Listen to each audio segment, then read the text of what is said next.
আরে তুই এখানে বসে আছিস আর আমি তোকে সারা বাড়ি ময় খুঁজে বেড়াচ্ছি। হ্যাঁ, তুমি আবার মদ খেয়ে এসছো, তোমাকে কতবার বারণ করেছি না?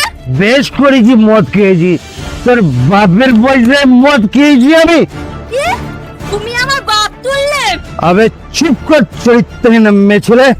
তুমি আমাকে চরিত্রহীন বলতে পারলে? তা তোকে কি বলবো চরিত্রহীন মেয়ে ছেলে? তুই একজনকে ছেড়ে আমার কাছে এসছিস, তুই কি ধোয়া তুলসী পাতা? অসফল ছোট লোক। কি তুই আমাকে ছোট লোক বললি? তুমি আমাকে মারলে, আমি সবকিছু ছেড়ে তোমার কাছে চলে এলাম, তাই তুমি আমার সঙ্গে এমন ব্যবহার করছো? তোকে আর দু চোখে আমার দেখতে ইচ্ছা করছে না, তুই দূর হয়ে যা আমার চোখের সামনে থেকে।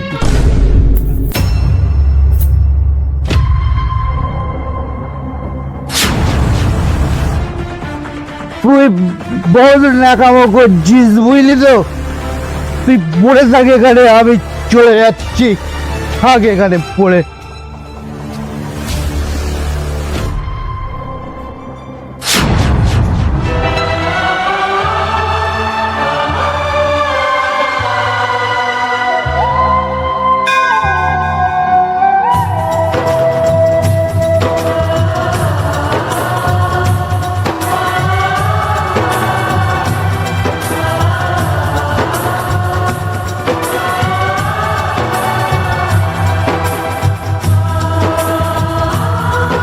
কি গো, ওকে কিছু দাও না। এই যে এ নাও।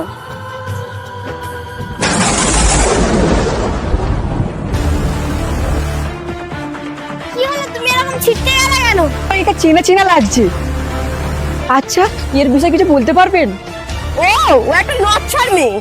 মানে আগে একটা বিয়ে করেছিল, তাকে ছেড়ে আবার একটা মাতালকে ধরেছিল। সেই মাতালটা এমন মার মেরেছে, একে পাগলি করে দিয়েছে। যেমন কর্ম করেছে তেমন ফল পেয়েছে।